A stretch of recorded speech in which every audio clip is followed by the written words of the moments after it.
嗨，我是木多。如果你也在纠结，不知道要买 Pocket 3或是 X4的话呢，记得影片要看到最后，我会分析种种差异，让你判断看哪一款相机才是真正适合你的相机。那为什么我会拿 Pocket 3来跟 X4比较呢？因为 X4它虽然是全景相机，可是它有一个深度追踪的功能，让我们在拍摄的时候，不管什么角度，都能够紧紧的跟着我们，让我们的人持续在画面里面。而 Pocket 3呢，也同样有这样的功能，只不过说它是用机械云台加上 AI 追踪的方式，让云台的镜头一直跟着你。因此，就凭这一点，我觉得这两款相机是可以相提并论的。而且之前我也有买过 X3 呢，给我的印象就是它很方便，可以记录一下整个环境。不过我那时候的体验蛮糟糕的，因为它的画质非常的模糊。那 Osmo 系列的第二代我也有，第二代的话它画质也不怎么样，而且追踪也时常会追丢。只不过到了 Pocket 3这两点都有飞跃性的突破，画质在低光表现变得非常的好，而且呢，因为这云台的灵敏度提升，所以也能够牢牢的跟着我，都不会跟丢。因此我就非常的期待 X4是不是在这一代也有做了什么明显的提升，尤其是它这一次就是强调说它有 8K 的画质。那只要有推出什么新的设备，我就会实测来分析看看它适合什么样的族群。如果你对摄影器材有兴趣，或者对拍片有兴趣的话呢，那欢迎订阅这个频道哦。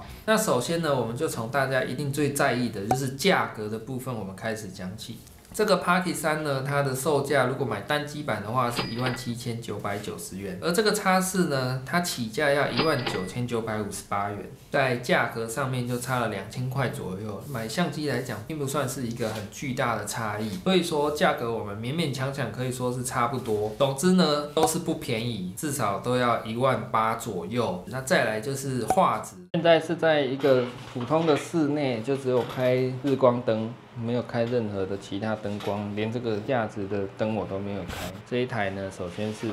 iPhone 12 Pro Max， 再来就是 X4， 然后 Pocket 3。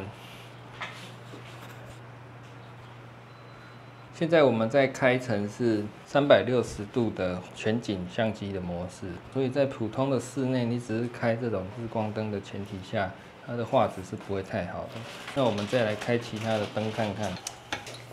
你可以再比较看看，这是 iPhone 12 Pro Max X4， 再来就是 Pocket 3。总而言之，这个 X4绝对是要在光线非常充足的前提下才可以进行。看看这是完全逆光的情况下，它们各自的表现。Pocket 3目前是直射的太阳，这是绝对逆光的，通常画质都不会太好，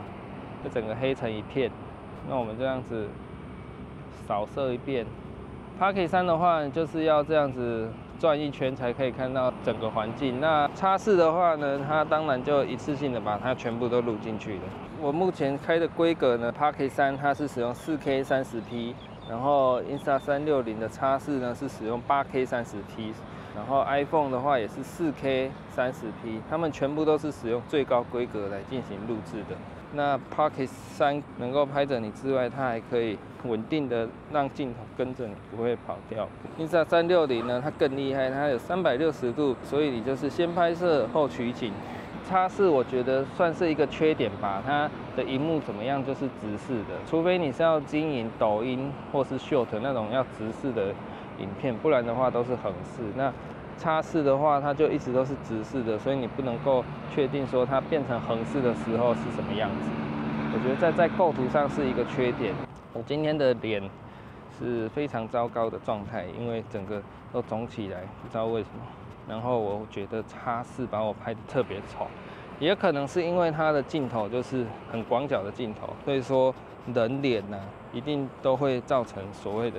畸变。这3个设备呢，我觉得各自有各自的优缺点。以X4来讲的话，它可以360度的直接把环境都拍进去，只不过呢，后置的时候你又要进他们 Insta360 Studio 来调整角度，我觉得这也是非常的麻烦。不像这个 iPhone 或者是 Pocket 3，它就是档案直接汇到电脑里面就可以开始进行剪接。那 Pocket 3来讲的话呢，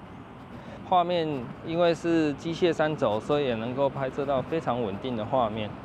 我现在这样子很惬意的行走，它的这个画面也很稳定。那再来就是 iPhone 啦，那整个画面是非常的不错。iPhone 的萤幕不管怎样，它都是非常的大，所以说很清晰明了的知道说现在的画面到底怎么样。那 Insta 360呢，我看它这里显示是150度。Pocket 3的话呢，它配这个官方数据是20mm 的镜头，换算下来的话大概是97度。那增广镜装上去之后呢，我们可以看到，即便装了增广镜，画面的广度还是没有这一个X4来的广。那我们这个X4目前是用消除扭曲的状态，它这一个画面的广度还是比我们的 Pocket 3来的广，那也比我们的手机 iPhone 12 Pro Max 来的广。那我们也可以发现一个有趣的事情，就是说呢，这个X4啊，它在用单镜头模式的时候呢，如果你是用直视的，那你就会发现它的萤幕变得很小。那这个X4呢，它应该是有2.4英寸的萤幕，但是在这个状况下呢，因为上下都变成黑块了，所以说这个萤幕变得比 Pocket 3来的小。那它的这个语音控制功能呢，虽然感觉很棒，因为这里是道路，所以有车辆来来往往，没有听到这个提示声音，就会有一点没有安全感。而且之前有几次我在测试用这个魔咒的时候，它是没有听到的。也要注意一点，就是你只要开启语音控制的话，表示它就是要时常的去聆听你的声音，对应的就会加强它电量的流失。但即便如此，我觉得还是很不错的功能。我甚至希望 Pocket 3也有，但可惜 Pocket 3没有。关闭相机它就关闭了，非常的方便。Pocket 3的话，我现在有接的就是这个 DJI 的麦克风。那 Insta 360的话呢，它目前就是完全使用它机身的麦克风。那因为它也不能够连接无线麦克风，所以说也就只能这样。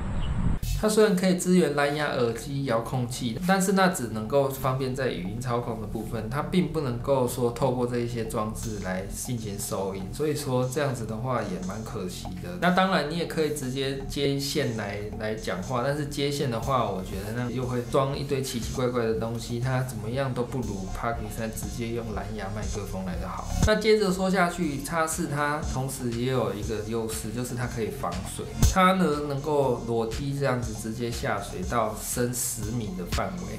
那如果你要再下去的话也没关系，你可以装这个潜水壳，就可以深度达到50米。所以你要到海世界跟美人鱼约会的话呢，你就要带X4。这个 Pocket 3呢，它是没有办法防水，所以说如果让 Pocket 3泡到水的话呢，它马上就坏掉了。你这个要潜水，绝对是要带X4的。那 Pocket 3呢，如果用最高规格拍摄的话，它大概可以拍116分钟。那它也可以搭配快充啊，在10几分钟内就又可以快速的充到80%。至于X4的话，它可以在外面拍到135分钟，而且X4啊，它的电池还是可以更换的，你可以直接买很多颗这种电池，没有电的话就赶快进行更换，准备个5颗6颗，一天下来绝对是没问题的。但是它一颗电池呢要价1600，所以说你如果要买5颗的话呢，那也是一个不小的开销。官方虽然说有提供快充，26分钟内可以充80%，但是那个前提是要用到36瓦才可以充那么快。通常行动电源它就只能支援到5V2A，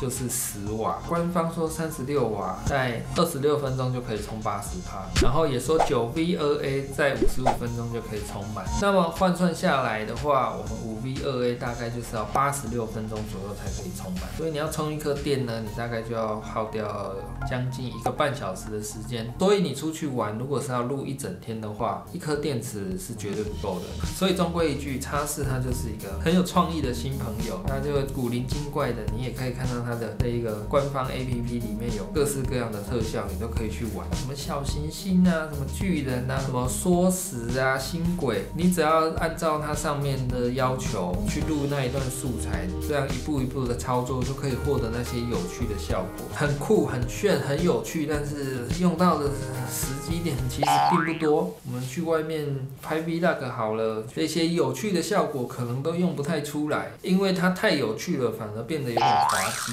只不过也没关系，偶尔为之，这样子让自己体验一下不一样的感觉也是不错的。但说实在，其实我还蛮失望的，因为X4它的画质啊，其实没有什么提升。实测我在外面拍哦，它的画质就是非常的模糊。跟我之前熟悉的那个 X3是一样的，就是很模糊的那个音箱。即便他说什么他有 8K 的画质，我都不管那些参数、那些硬体设备，它官方是怎么讲，我的眼睛看它就是模糊的。所以我觉得在画质上它完全没有进步。因此，如果你不在意画质的话呢，因为它也有其他的优点是 Pocket 3所没有的，在阳光充足的情况下，它的画质还是有一定的可看性。虽然画质绝对不如 Pocket 3啊，但是运动相机就这样子嘛。运动相机它的重点就不是画质，重点呢是后空翻的时候那个精彩的瞬间。所以这个 X4啊，推荐给喜欢极限运动爱好者，而且不在意画质的人。那 Pocket 3呢，它比较像是一个传统稳定的一个好伙伴，它有一个很稳定的3轴，而且它的人脸追踪，让它在 Vlog 的时候也能很直接的跟着你。我觉得它就非常适合全方位的人，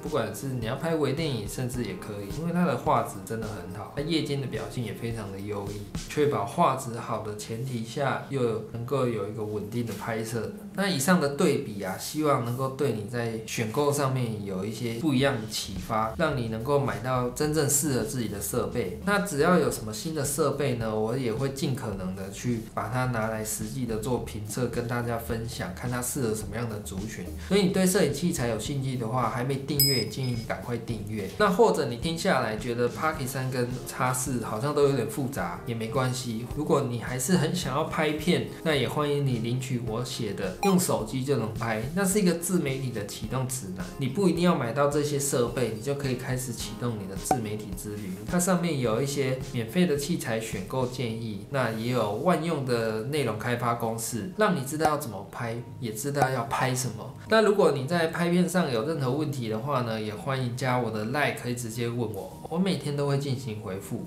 以上就是今天的内容，我们下次见啦，拜拜。